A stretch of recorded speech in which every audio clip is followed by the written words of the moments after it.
Cecilia De Rosa, Learning and Development Officer from this unit, and I would like to welcome all of you to the 9th webinar of the series of the OCHA's Learning Webinar series.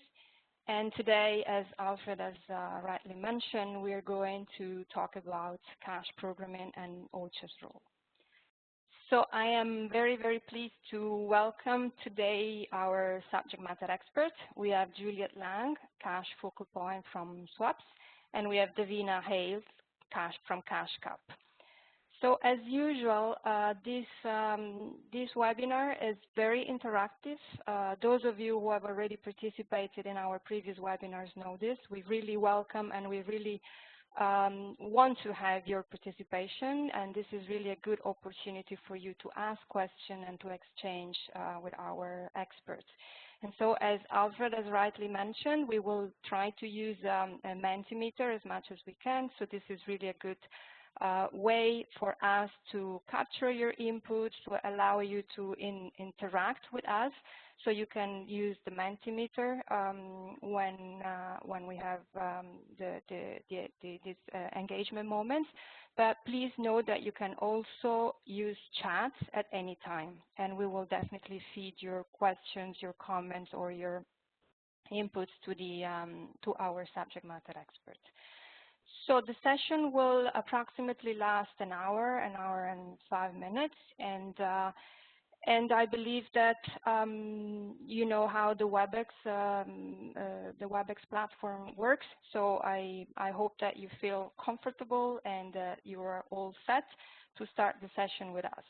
So without further ado, I'd like to now give the floor to our experts, to Juliet Lang and Davina Hale, who will take us through cash assistance, cash and voucher assistance, and most importantly, what is OCHA's role with it. So Juliet, the floor is yours, and welcome all of you. Thanks so much, Cecilia, and it's great to see so many names, some of you familiar. As Cecilia was saying, hopefully today we have a bit of an opportunity to talk through some of the key issues coming up related to cash and voucher assistance. So maybe if we could move to the next slide. The two objectives today is very much to understand the impact of cash and voucher assistance or programming and what it means for OCHA's role. And secondly is to explore what your function or your role may be in cash. We saw that we have colleagues ranging from information management through to coordinators for cash working groups. And so that recognition of the fact that cash and voucher assistance really impacts all areas of our work. So how can we support you in those roles as they move forward? So that's a little bit about our objectives, and if we can move to the next slide. What we wanted to try to do today is to kind of split up our session into a couple of key learnings or key components. One is just for those of us who are kind of new to the topic, what is really cash and voucher assistance? What does it mean when we talk about it? And why is it relevant for OCHA? So we'll do a really whistle-stop tour of the basics of CDA for those who perhaps are newer to the topic. And then secondly, we want to turn very much in terms of what is OCHA's commitment currently related to cash coordination, priorities, and indeed planning processes. And that's in recognition, of course, of the fact that the planning season is upon us, and we know that many of you responded back to speak about the importance of both cash and voucher assistance, integration, reporting, and monitoring. So we wanted to talk you through a little bit on that, and Davina, who is our CashCap expert, will be really focusing in on that issue. The final thing we wanted to look at today is a little bit more in terms of some of the bigger discussions around cash and voucher assistance and the opportunities it can lead to in terms of the future, particularly linkages with social protection systems, which is a big issue, obviously, particularly with the COVID response, and perhaps some of those more global discussions that indeed some of you did point to as being of interest also. So that's a little bit about what we wanted to do today, but I'm going to hand back over to Cecilia, who is going to run a quick Mentimeter or poll, and she'll explain in terms of the functionality of that. Thanks. Thanks, Juliet. So indeed, now it's the time for our first engagement moment. As you know, and as those of you who have already attended previous webinars know, we would like to know what you would expect out of this session. So this is an opportunity for you to let us know, to indicate one of two of your expectations for this session, knowing that the session is an hour of course, so we cannot probably cover everything, but please share with us. So now take your device, any device, a mobile phone or a tablet, and just type in www.menti.com, and you will be prompted to enter a code. And your code is noted here. You should see it on the slide. It's 6408933. So we really look forward to you engaging with us. So, and we start to receive the first expectations. So why OCHA is focusing on CVA. Okay, thank you. Thank you very much for sharing this. So why is OCHA? What is OCHA's role? And I believe that this is something that our expert will definitely touch upon. So anything else? Please enter your inputs. What would you like to get out of this session? What is your expectation for the next hour? Or what are your doubts? If you have any doubts, if you have any query, something that you maybe always wanted to know. How to include CVA in planning phase, okay? How to become cash programming expert.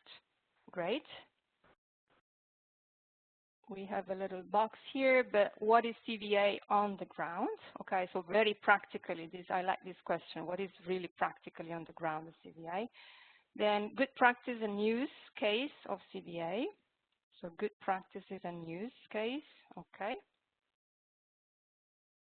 Anybody else? We have 5 colleagues who entered their expectations so far. How to facilitate CVA in the ground, okay. Use of technology in CVA, quite interesting one. How to monitor CVA out of the HRP.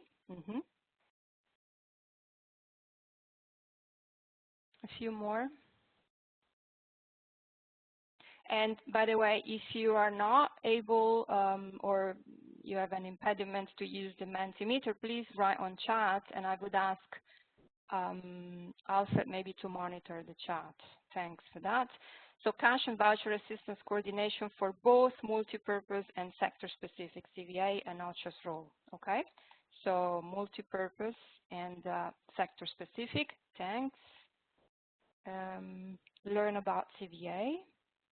All right, and I think this is it for the moment. And Juliet and Davina, I believe these are all issues and questions that we can touch upon in the presentations. I can see that this is these are within the reach of the session. So this is good, and I will leave you then the floor to comment maybe later on. But Alfred, can we maybe move to the next question? We have another engagement question, and this is really to know a little bit more from you. So to what extent are you involved in cash assistance? So what is the baseline for this group? Are you involved to a great extent? That means that this is really part of your daily job. To a little extent, or not involved at all? Like this is really something you want to get familiarized, but is not really part of your daily routine. So far we have 3 participants who said to a little extent or not involved, and some that a participant has said to a great extent, which is good. So we have a good diversity here. So majority so far is not involved, which is a good opportunity, really, this webinar to get really the basics and the most important aspects of the cash, even though you're not involved. And so far we have 8. Anything from the chat? Yes, it's Afifa who says to a little extent. Little extent, yeah. Okay. So far we have 1 expert, and the rest of us, it's either to a little extent or not involved at all. And if there is any last inputs, we are happy to see it. If not, maybe we move on to the next slide. But this is quite useful for us and for our expert to see where the baseline is. Where should we start? So now, last question of this segment: what is the impact of cash and vouchers on OCHA's coordination role from your own perspective? So what do you think? What is your perspective? Does it affect coordination structure? Does it affect coordination processes? So far, we have one participant who said it affects coordination processes. What do you think? Even if you have not like a very good knowledge of it, what is your take? What is your sense? Does it affect coordination processes and structures?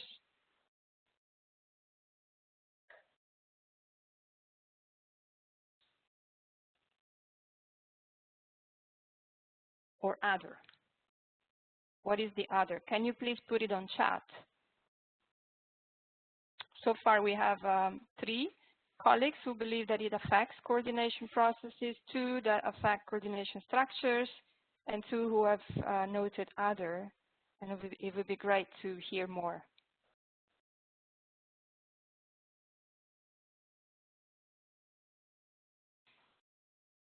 Anything in the chat, Alfred? Nothing yet, no. Nothing so far? Okay.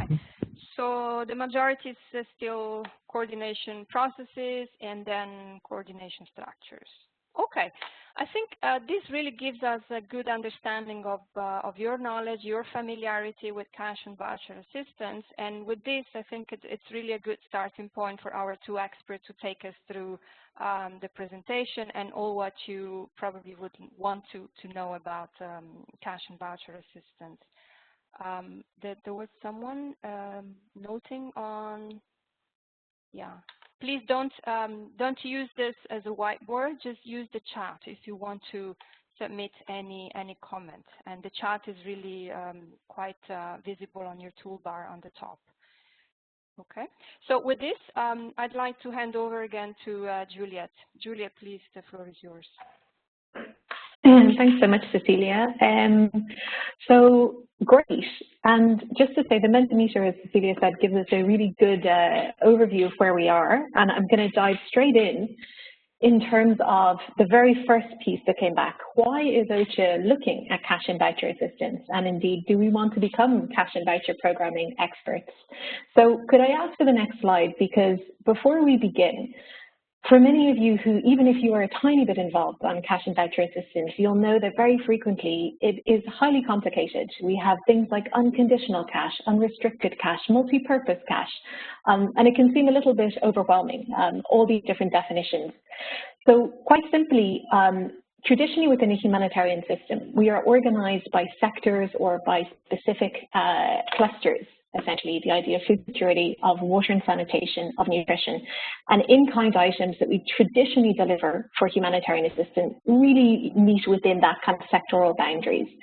But increasingly what's been happening is that we've been using cash a lot more, cash or voucher assistance. And when we talk about cash, we've heard sometimes this idea of unconditional or conditional cash. And while we have in the past seen unconditional cash being used as kind of a generic term, actually the correct definition is that conditional cash is if you needed to do something in order to receive it. Most traditionally, it's things like, for example, attending a health clinic.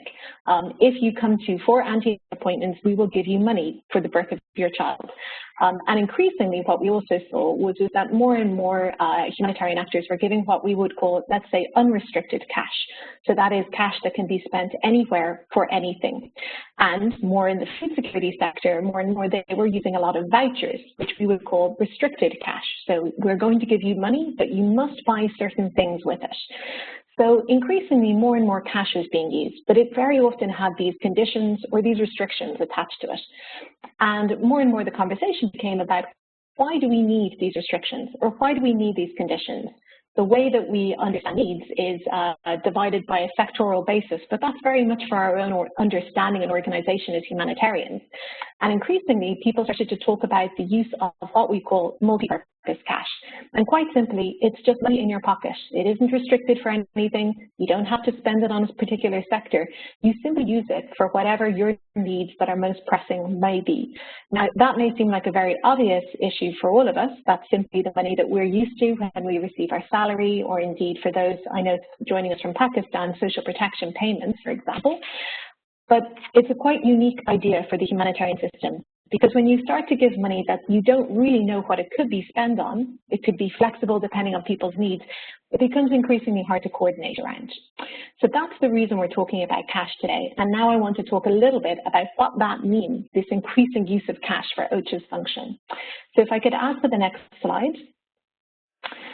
So as I mentioned, more and more cash or cash vouchers have been used. And the World Humanitarian Summit, for those of us who were around back then, if we can cast our minds back, spoke a lot about the use of cash. And they signaled that, in fact, the use of cash should be actually preferred and even a default method of delivering humanitarian assistance. For a very practical example, you can imagine that for many countries, and particularly for colleagues joining us from the Middle East, the idea of bringing in bulky goods when you had very viable markets already ready to supply, it seemed kind of a strange idea. So more and more the World Humanitarian Summit asked, why were we not using more cash? And indeed, why were we not actually preferring to use cash, given that it was cheaper, more flexible, and could be used to meet people's needs as they decided? The Grand Bargain, after it was created, suggested that we should be increasing the use of cash. And that is to say that we talk about the increased use of cash in humanitarian assistance, and we've seen a huge increase in the last few years of it. It increased 100%, but it still makes up actually a very small percentage of overall humanitarian assistance. It currently makes up, or I should say currently last year, it made up 17% or almost 18% of total humanitarian assistance. However, it is estimated that if we did cash every time it was appropriate, if we said every time we went into a new emergency or a protracted emergency, and if we thought about what would be the best modality to use, very often we would end up selecting cash. And in fact, they estimate that cash at least should make up 40% of the humanitarian assistance budget. In fact, that's probably a very conservative estimate. Particularly with COVID, we estimate that cash should be making up more than half of overall humanitarian assistance. And increasingly, because cash can be given in this kind of flexible and unrestricted manner, increasingly we would start to see more multi-sectoral programming. I mentioned before that the idea of cash and voucher assistance, it seems to make sense, right? Why would we not just give cash, which we don't have to do huge transport costs with? It's a flexible use for humanitarian assistance. But from a coordination perspective and from a humanitarian perspective, when you start to give more cash, and particularly more multi-sectoral or unrestricted cash, that's where, as the old saying would go, the wheels tend to fall off the wagon when it comes to coordinate. We're used to setting up clusters, or indeed in some cases, sectors. We're used to organizing ourselves in this very clear, kind of slightly siloed way. And more importantly, we're used to having these ideas of lead agencies who are in charge of these various different components. So what happens when there's more cash? Well, there's a few things. The first is that we need to think more intersectorally or multisectorally. So I hope that that also speaks a little bit to some of the points made about why is OCHA engaging in this issue. Because if we want to understand how to use more multi-sectoral programming, we need to understand it from both a coordination structures and indeed from a coordination processes perspective as well. So cash and voucher assistance impacts a coordination function in the most foundational of ways. It impacts, I should say, the way that we understand needs, because we need to understand needs in a more inherently multi-sectoral way, and indeed it impacts the way in which we report and which we organize and coordinate ourselves. And not only is this impactful for OCHA, and we think it's an incredibly important issue within OCHA, but it's also an incredibly important issue for the wider humanitarian system. And for those of you who indicated that you were interested in hearing about the global conversations, you are of course familiar with the ongoing discussion as to who is allowed to coordinate cash and who is responsible for ensuring cash coordination within the system. And that stems from this idea that traditionally we have clusters who have lead agencies and they coordinate specific things. So when you have cash which spans clusters, it becomes an issue in terms of management of budget, of increasing use of multi-purpose cash, etc. So we can say that at the moment, 90% of respondents, according to the Cash and Learning Partnership, so within the humanitarian system, 90% say that a poor understanding of cash coordination or a lack of global clarity is impacting operations. And I mentioned that it impacts our processes and systems, so our Mentimeter was a little bit of a trick question because it does actually impact both. And it requires all of our functions within OCHA to adapt in some way.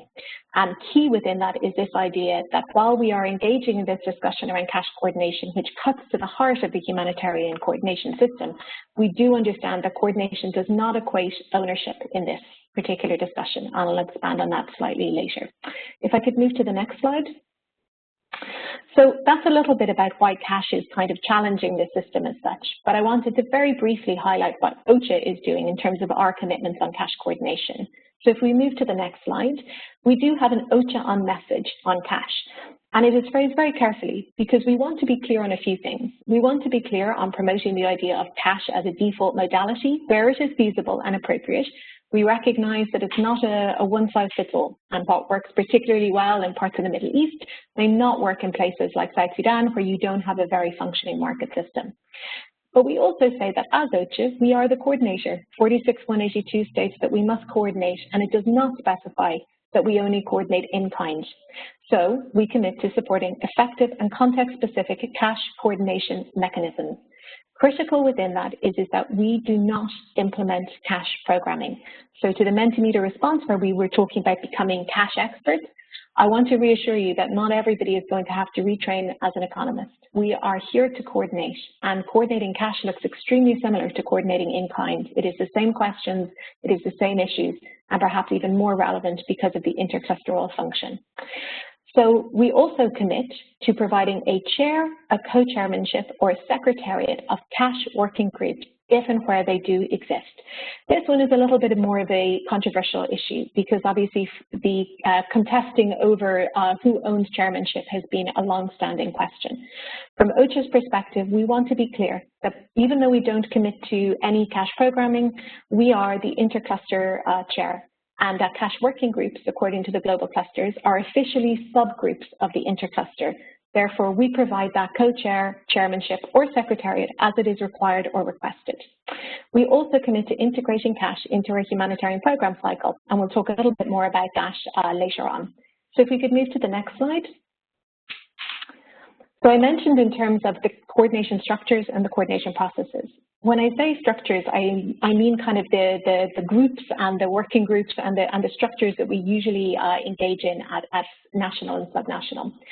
So our commitment on the structures is that we ensure context appropriate coordination mechanisms. So we support the HC and the HCT on an appropriate structure. We ensure that cash working groups are subgroups of the intercluster so that they are linked into the intercluster, and that's in line with the globally agreed intercluster terms of reference as agreed by the global cluster coordinators groups, and that we ensure that the terms of reference, the work plans, everything is linked in. Our worst nightmare as coordinators is that an entire chunk of humanitarian assistance is being delivered and we are simply unaware of it because our system doesn't know how to adapt to it. And that we ensure that cash priorities are feeding into the overall response. Excuse me, I mentioned before about this idea of co-chairing or chairing groups. A few of you have asked for good examples, so we can expand on that maybe bilaterally because we don't have a huge amount of time today. But just to say that we do chair cash working groups, OCHA chairs cash working groups, excuse me, in DRC, Nigeria, in the northern part, in Maiduguri, in Niger, and indeed we have colleagues from Yemen on the line as well. And we provide what we call kind of a secretariat support, and that's in places like CAR, Ethiopia, Afghanistan, etc. We talk a lot within OCHA about this idea of providing strategic level coordination for these cash working groups. And we can talk about that a little bit more if we have time during the chat. But what I wanted to highlight is that in those cases, we recognize that as OCHA, we are a coordinator, but we are not a technical expert. So we will provide co-chairmanship and that linkage to the formal structures, but we always need a technical co-chair or a technical support to mirror us within these cash working groups as subgroups of the intercluster. Next slide. I also spoke about the integration of cash into the coordination processes and tools. And I wanted to kind of, at this point, I'm going to hand over to my colleague Davina to kind of run us through what that looks like in practice.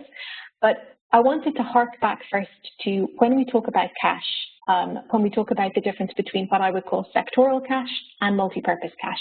And you remembered on the first slide that we talked about where there might be restrictions or conditions to the use of cash.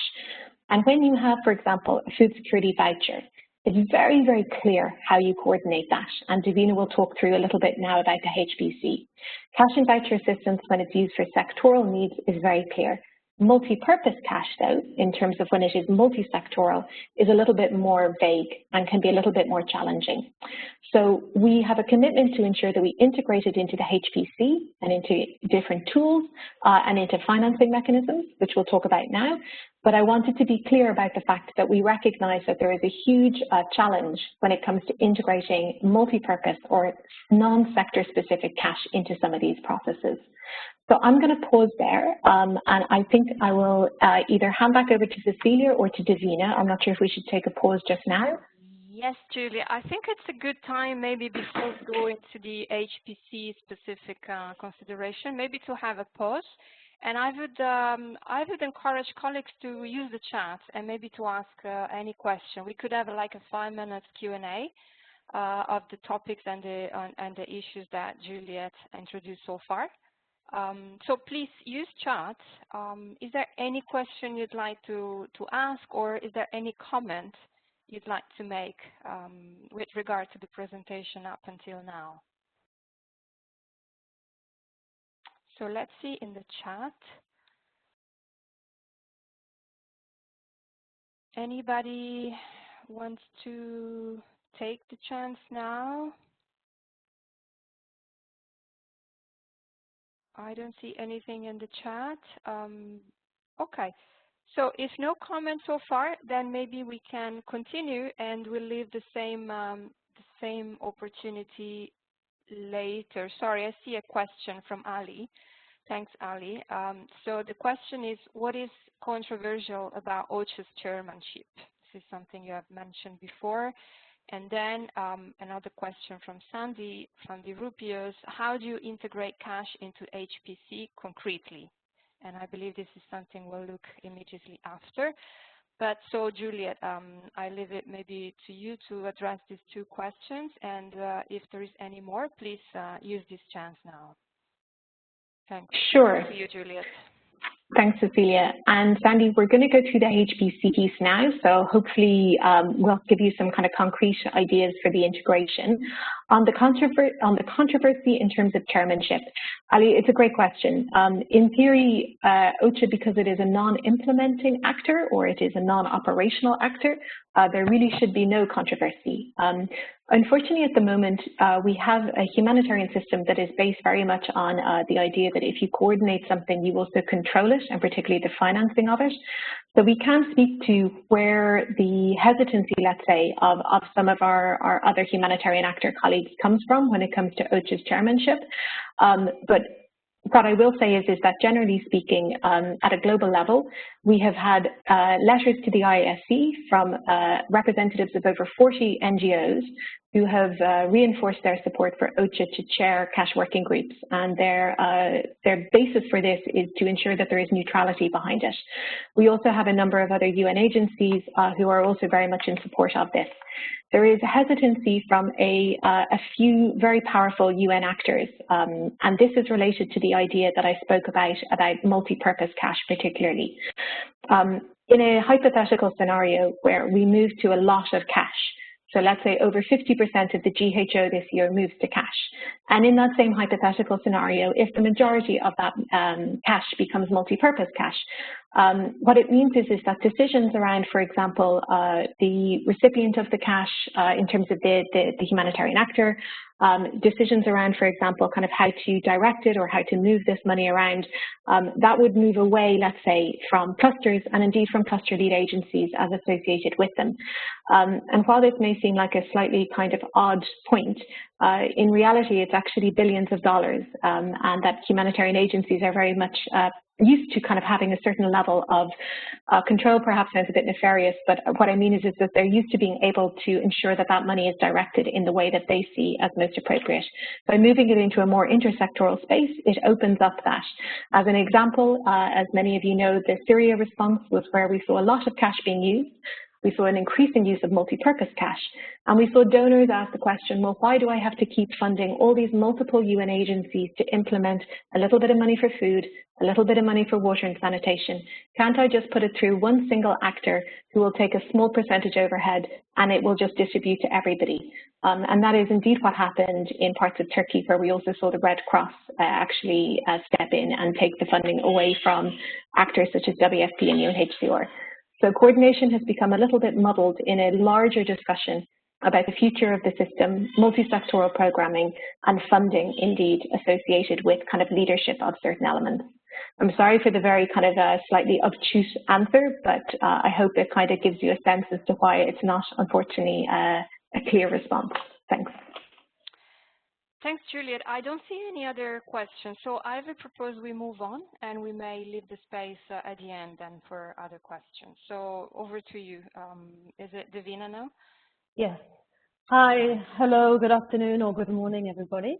Thanks a lot, Juliet, for the whole introduction. So I'm going to go into the details of how to integrate cash and voucher assistance in the HPC. As an introduction, I joined the team as a cash cap expert to look into the HPC product and how integration was happening as well for 2020. So what you can see on the slide now is the cycle. And what we've put is actually understanding per step what you should be looking into and how you can participate and integrate CVA in different steps. So in terms of the needs assessment and the analysis of it, as you know, this year for a lot of countries is the first year that you're integrating the JIA framework, which is great news because it makes sense in terms of the cash world. As Juliet just explained with multi-purpose cash, it just paves the way for more multi-purpose cash where it's appropriate and feasible to actually happen. So what we're saying basically in the needs assessment, cash voucher experts should be involved from the beginning, making sure that market analysis is integrated there. That would include the access to markets, availability, functioning, also the preference of modality by different beneficiaries and sets of beneficiaries, understanding the socioeconomic impacts on individuals and households of the crises at that point. In terms of the GF, as you might know, there's an analysis team that is part of that. And what we're encouraging is that either the leader of a cash working group or a cash and voucher expert to be part of that analysis team to give that multi-sectoral and cash and voucher perspective as well, to make sure that information is there to be able to assess during the response analysis what the most appropriate modality is. Excuse me, Davina, to interrupt. Can you please stay close to your mic? Because sometimes you're a bit removed. Yeah. Yeah, sorry. So I'm sorry, this looks a little bit strange for everyone, but I'm going to keep the mic here this way. Thanks for alerting me to that. So then in terms of the response analysis, this is a key moment in the HRP where the modality is chosen. So the right information should be there. What we're saying is you need to have a cash feasibility as part of that. As you know, in the HRP documentation for this year, there's a new document which is on response analysis, and it looks into the modality. You'll see there's several boxes where you can actually choose if it's appropriate or feasible to do cash or voucher assistance instead of in kind. This then will lead into the response planning. So basically the process is to make sure that cash feasibility information is there, that the use of cash is mainstreamed in the HRP so you can see it. If it's multi-purpose cash, as you might know, there's an optional chapter in the HRP in part 2 only on multi-purpose cash, and that should be used for that type of assistance. We saw, actually, I will go into further details on what we saw in 2020 in HRPs and NCHNO products. But this is being used more and more, also for generally for information on the plans of the cash working group and even on sectoral cash and voucher assistance. What we want to see is actually that sectoral cash and voucher assistance is actually well represented in the sectoral sort of chapters in part 3. Then in terms of response planning, the OPS and FTS, it should be very clear about what % of a project is in cash and voucher assistance and what the restrictions that being used are as well. So then we go into the resource mobilization, making sure that SURFR and CBPF are cash ready. in terms of the monitoring, making sure that there are indicators for cash and vouchers, both output and outcome indicators, and for the multi-purpose cash as well. So what we're recommending is to use the multi-purpose cash indicators, output and outcome indicators, developed by CALP last year, and probably the cash working group in country will be supporting and using these.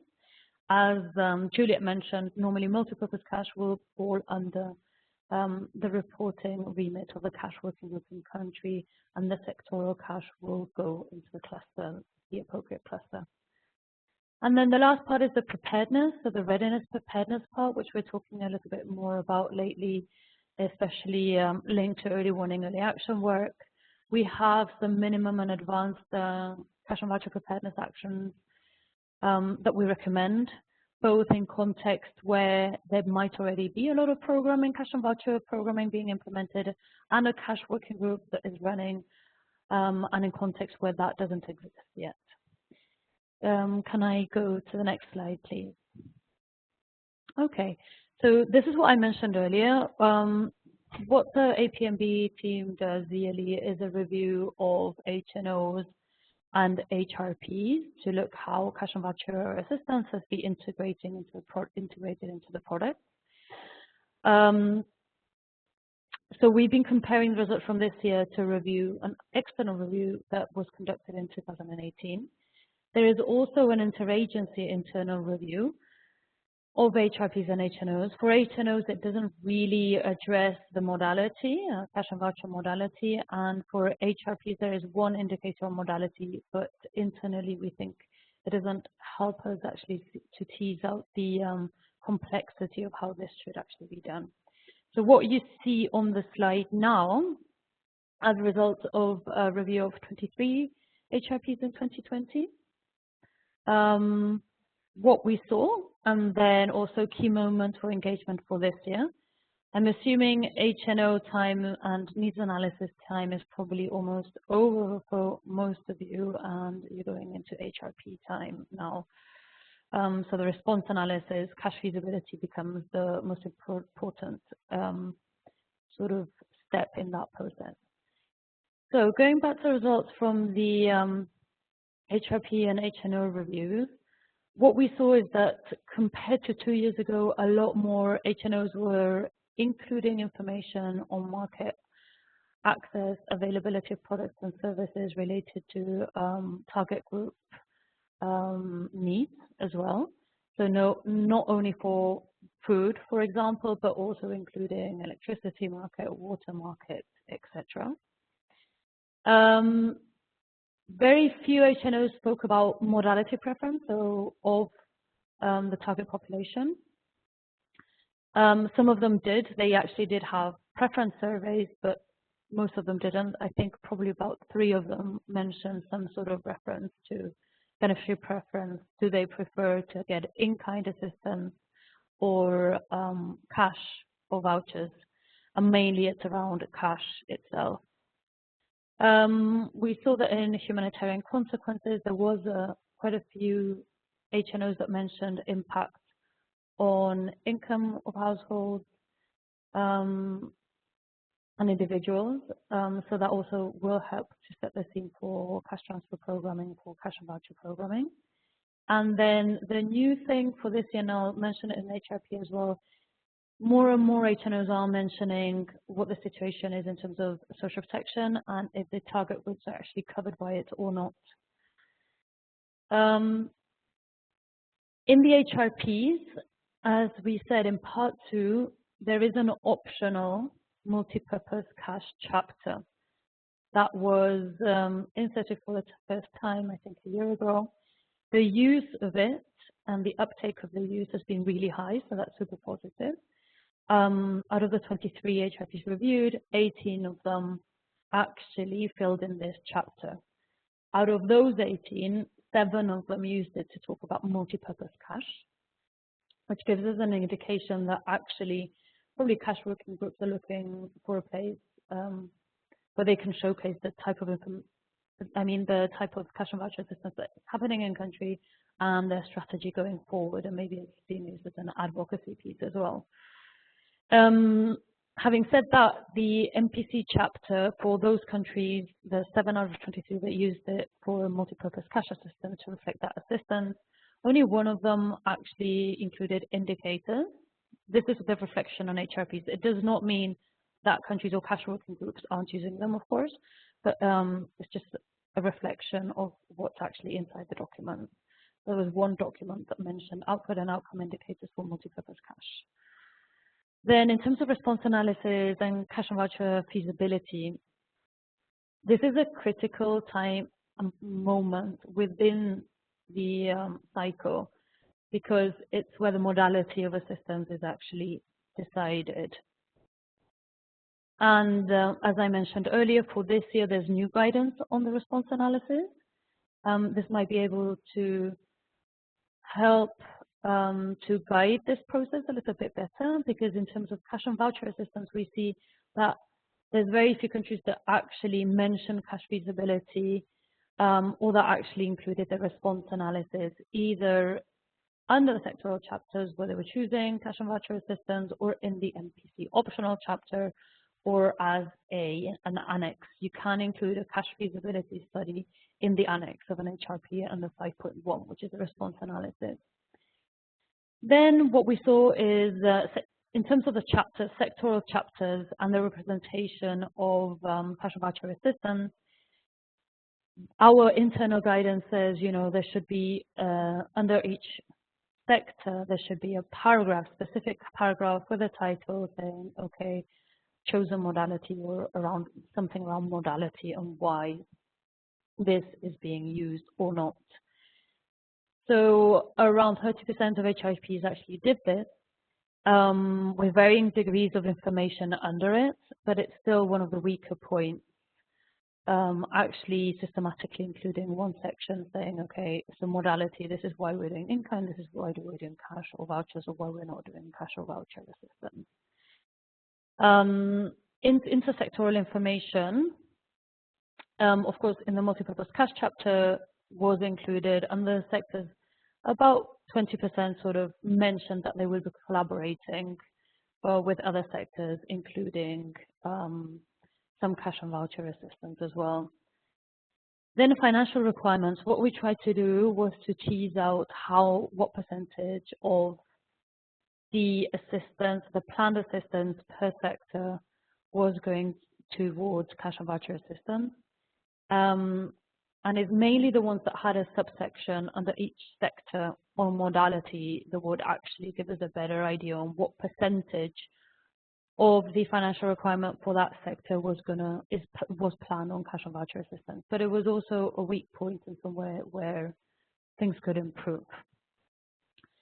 Looking at the new guidance that has come out for the HPC, what we wanted to highlight here were just very key moments for cash working group and cash expert engagement in country. So for the HNO, it's the joint needs assessment, making sure that the right questions are there so that they are looking at the right types of markets, that they are asking target population, potential beneficiaries about their preferences, make sure there's information on who's covered by social protection, where the caps are, etc.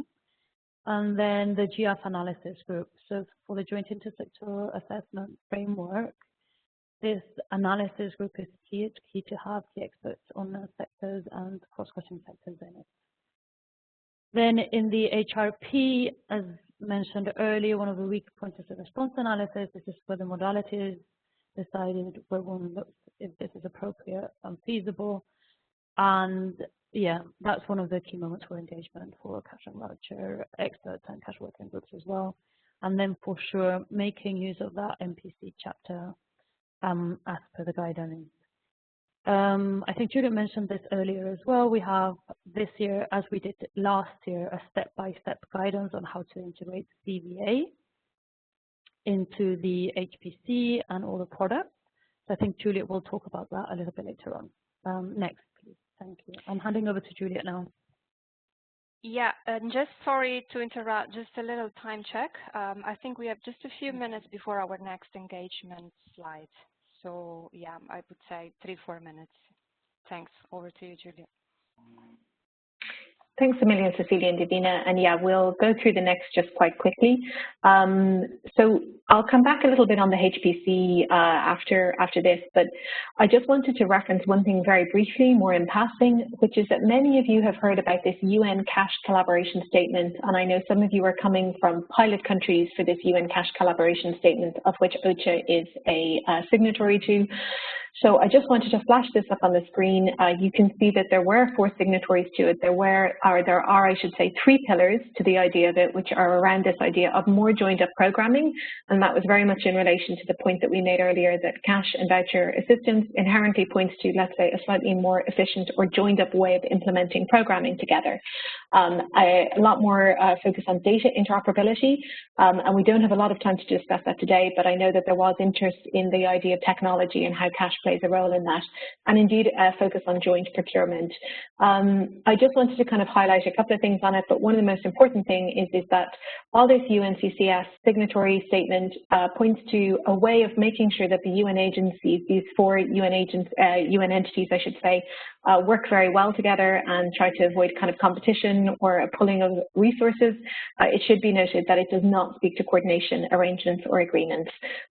So it simply doesn't address some of the issues that we have been hearing, and it should be run very much through the cash working group. So I have a frequently asked document on that, and perhaps that's something, if those of interest, would like to look at a later point. So next slide. I wanted also, we spoke about the coordination processes, and Davina has just kind of run through a lot of information about the HPC, which I know is of huge interest to a lot of people.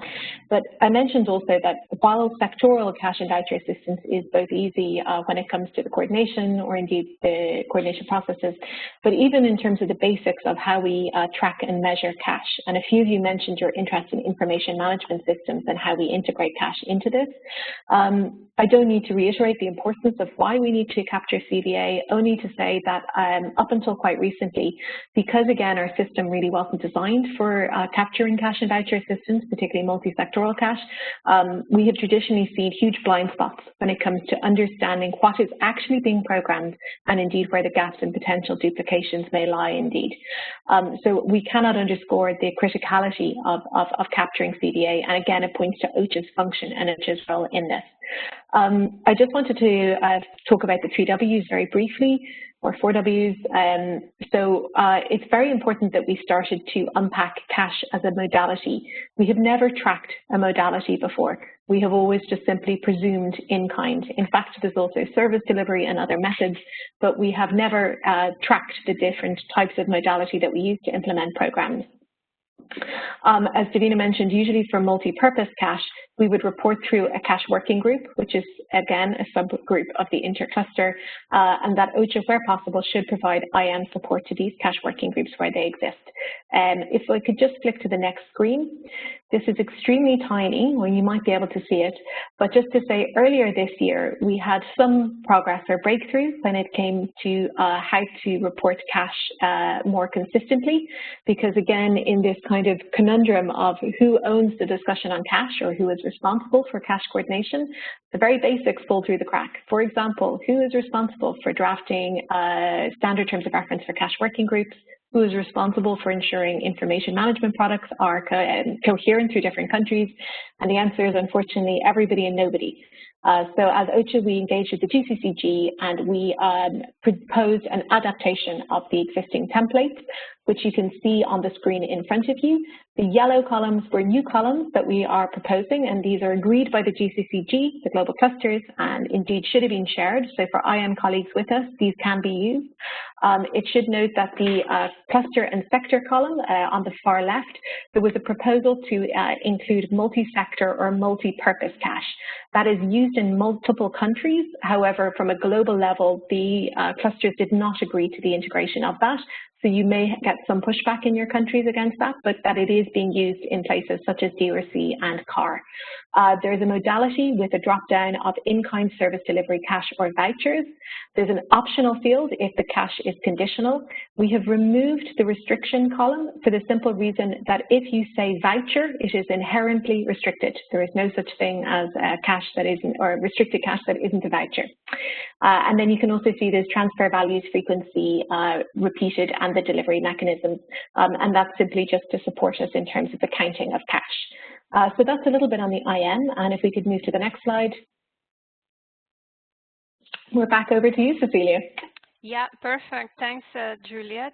Before we move to the engagement slide, I want to acknowledge a couple of colleagues in the chat. So first of all, thank you, Abdul Razak, for sharing the Yemen guidance note for MPCA. This is, I believe, a quite useful document for the colleagues. I also want to share Sandy's question. Could you please provide us best practices in cash monitoring for multi-purpose cash? What is the OCHA's role in that matter? So this is from Sandy, and maybe as we give you the chance to think about this question, maybe we can also move to the Mentimeter. And this is a question for you to tell us. So what do you think are 2 or 3 concrete steps that OCHA can ensure that take to ensure that cash is considered throughout the HPC? So this is an open question, and you can enter more than one input. So please share with us, what do you think these concrete steps could be?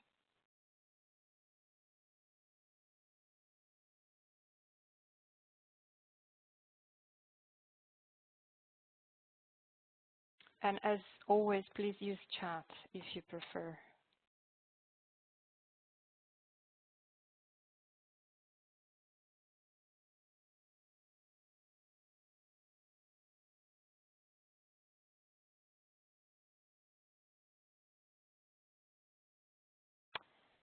So we start to receive input, so HNO, HRP, but concretely, so try to be as concrete as possible, steps that OCHA can take. And Davina and Julia, you're welcome to come and comment as you wish, anytime. Any other colleagues? We have so far one colleague who has entered input, suggestions, steps.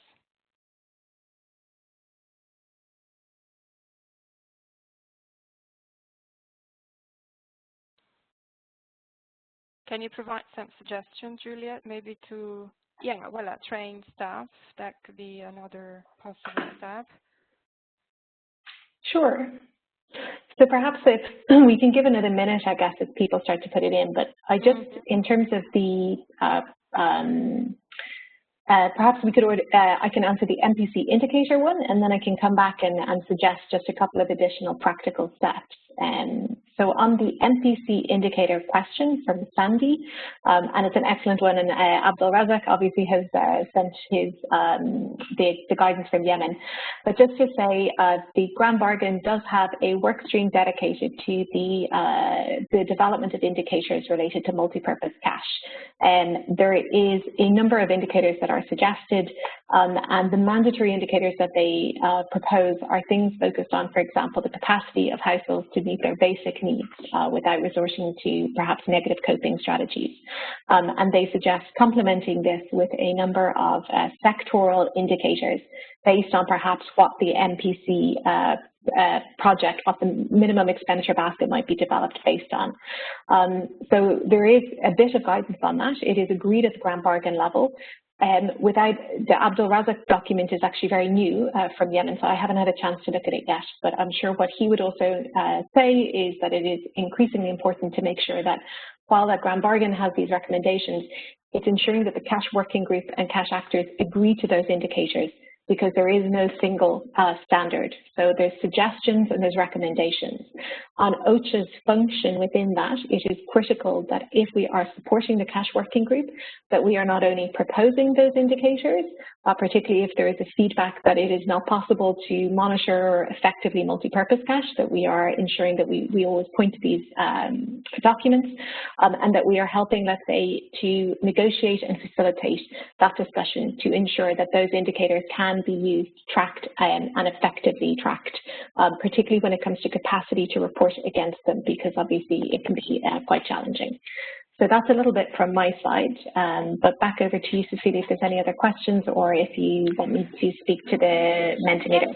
yes, maybe you can start to see the input start to come. So maybe you can comment any of the findings that you see particularly relevant. I encourage colleagues to keep on writing, but please, Juliet and Davina, please go ahead. Sure. So on the Mentimeter so far, so the answer that has kind of come up in terms of the feasibility, I think Davina mentioned this, which is really, really important in terms of the kind of key points for OCHA to really ensure that cash is being considered. One of the most critical points is in the feasibility. We spoke before about the fact that cash is being used more and more now, but it is far below its potential. OCHA has a function in terms of facilitating this process to ensure that not only is correct information that is speaking to markets that may be collected by the cash working groups, but any other actors that have relevant information to make sure that not only is it feeding into the documents, but that we are facilitating a robust and transparent discussion about what is the most appropriate way to respond and what modality might be most appropriate. There's a lot of excellent suggestions in this, and I think Davina may want to speak to some of them related, for example, to the GIAF, to the briefings, etc. But as a plea and as a simple request from my side, I would ask that all of us have the confidence as OCHA, particularly in our function of supporting this process, to ask the questions about cash. Why not cash? Have we considered it? Have each cluster or each sector defined the reason why they are using a particular modality or indeed a particular restriction? Have we fully explored opportunities not only for multi-purpose cash, but also to think about non-traditional actors or linkages in with, for example, social protection systems where they may exist? We really need to have that discussion.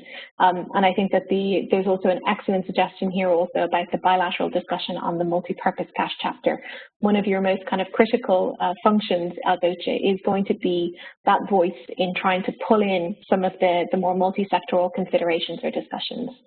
But perhaps Davina has any additional comments on the results so far. Thanks a lot, Cecilia and Juliet. I think, Juliet, you've gone through most of the comments. And just to reiterate some of the points you made, response analysis, the cash feasibility is super important. Also, yeah, very good suggestion with the bilateral discussion on the MPCA optional chapter, making sure that all the multi-sectoral cash is also integrated in there. And I think very good point in market analysis, making sure it's part of the needs assessment. Earlier discussions with stakeholders as well. So yeah, nothing else from my side. Thank you. Okay, thank you, Davina, and thank you, Juliet. I think we are now moving to the last segment of the session, and if I may ask the colleagues online a bit of patience if we can stay online for another 6 to 7 minutes. Juliet, yeah, I think this should be a good timing for the last few slides. So sure. Over to you. Thanks so much, and we'll be quite quick on this. I just wanted to briefly mention the opportunities for cash and voucher assistance, because as we know, we've discussed so much about the opportunities for more multi-purpose cash, and I think that the conversation around cash often gets very excitable because people really see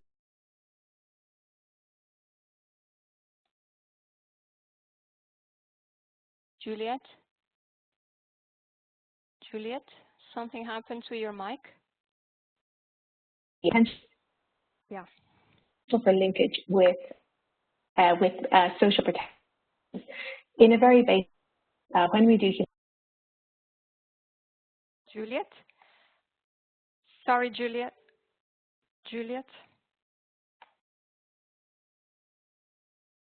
Nothing needs that you may have. There's an issue with your mic, sure Juliet. Sorry, I think we lost you for a last few seconds, but now it should be okay. Sure, apologies about that. So yes, so as I said, there is an opportunity to discuss more about opportunities, particularly with multi-purpose cash and social protection.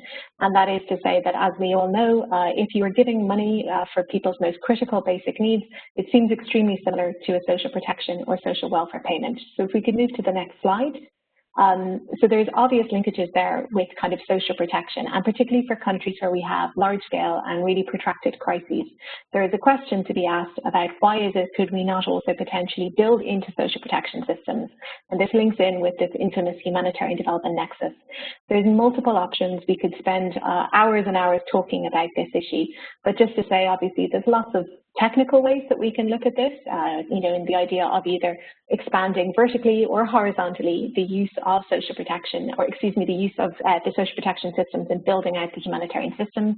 You can kind of piggyback or tag humanitarian assistance on top of, for example, a social protection system already in place, or indeed you could actually structure a new program that could be used for social welfare in the future. There's huge challenges, but COVID is actually challenging all of us to relook at this issue and to really rethink about how, particularly with this kind of a pandemic, the economic impact is so huge across such a vast number of people. What could we actually do in terms of linking those discussions? The only thing I wanted to kind of say in terms of takeaways from this, we're happy to discuss this bilaterally with colleagues who may have offices who would be particularly interested in this discussion, but a lot of it is really based on a bedrock of understanding what are the coordination opportunities to speak to development actors, and what are the information sharing that already exist. So just to really re-emphasize and to highlight OCHA's function and OCHA's role, I should say, in helping to facilitate these discussions. We've undertaken a number of cash reviews on these kind of almost like case studies about what could work if we were to try this, alongside the Cash and Learning Partnership, and again, that bedrock of coordination and information sharing that came through from them. So happy to share this if useful for interested colleagues. If we can move to the next slide. The final thing, and I'll hand back over to Davina, is that we discussed in the humanitarian program cycle also the importance of thinking about CDA from a preparedness perspective as well. So perhaps, Davina, you'd like to very rapidly just talk us through it a little bit in terms of the thinking and some MPAs and APAs. Thanks. Thank you very much, Juliet. Yeah, I'm very conscious of the time and that we've run over, so I'm going to go through it very quickly. So as Juliet just mentioned, what we are looking into is just saying, okay, I think there's two types of contexts. One where there's already a functional cash working group and cash program, so you adjust your readiness preparedness actions to that, or somewhere where it's quite nascent, so there's no cash working group, in which case you should be able to set one up, which is what we've put under coordination structures. Then it's around an understanding of cash feasibility and the response option analysis, because that will pave the way to be able to do more cash. If there's already cash there, well, understanding maybe a different geographic area where there might be a crisis according to contingency plan or something.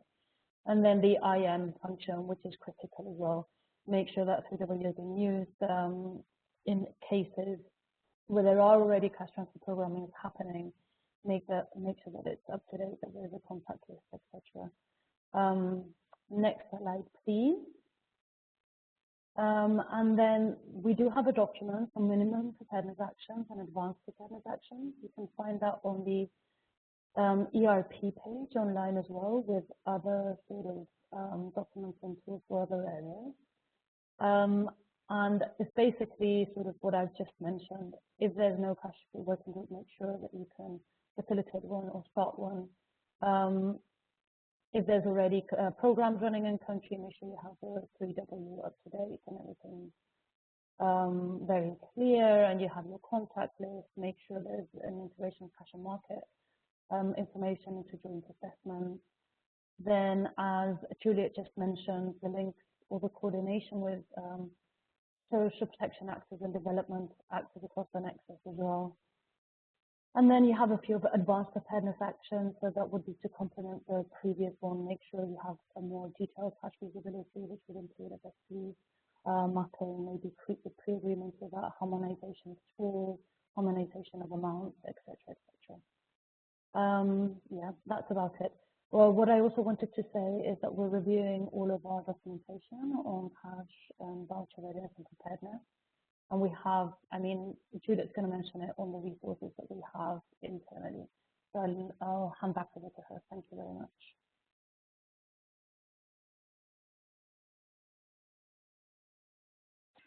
Thanks so much, Davina. And if we just move to the final slide from our side.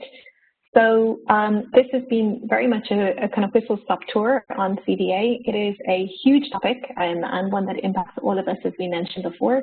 There is a cash coordination page on the OCHA Hub, as Davina mentioned. And there's an entire subsection of that is dedicated to the HPC. The guidance that we mentioned, which is the two-page overview that flags in the step-by-step guidance where CDA should be integrated in OCHA's function. There's also guidance on the OCHA message, as well as a number of other documents in terms of our cash coordination function, our information management function, the HPC function. We will soon have the MPC API, advanced and minimum preparedness actions in there as well, along with a number of other guidance. And we rely upon you as well, particularly as our colleagues in Yemen have just shared with us, for any relevant documents that you think might help the wider community. As we said, within cash coordination, it's an ongoing discussion. So it is no standards, but there's a lot of options to also evolve in a very organic and hopefully very innovative way as well. So I'll have to I do encourage all of you to check out the OCHA Hub. Thanks. Thank you, Juliet. Thank you, Davina. Very, very thoughtful presentation, and I really appreciate also the final list of resources. I was wondering if, for the colleagues that are not from OCHA, whether there is also a website that is available for externals, and maybe you can give it to us, and we will put this as part of the materials that we'll be sharing around. With this, I believe we can now move to our final poll. We always want to hear from you about your feedback, which is really useful for us to move on for the next series of our webinars. But before doing this, I really want to thank all of you, all participants, for their participation, for their engagement, and I really a warm thank you to both Juliet and Davina for your presentation, for your experience, and also for sharing all of this knowledge about cash. I am also glad that you mentioned that there are other opportunities for the colleagues to join maybe other advanced trainings or webinars, and I believe that you can, you participants, you can be in touch with us, and we'll definitely let you know about opportunities. So please stay in touch, and a big thank you to all of you. Apologies for running over a bit of time, but this was really worthwhile. So thank you, and a very good rest of your day. And please do send in your final input for our final poll. So thank you, everyone, and a big thank also to Alfred, as usual, for his wonderful support. And goodbye. Thank you.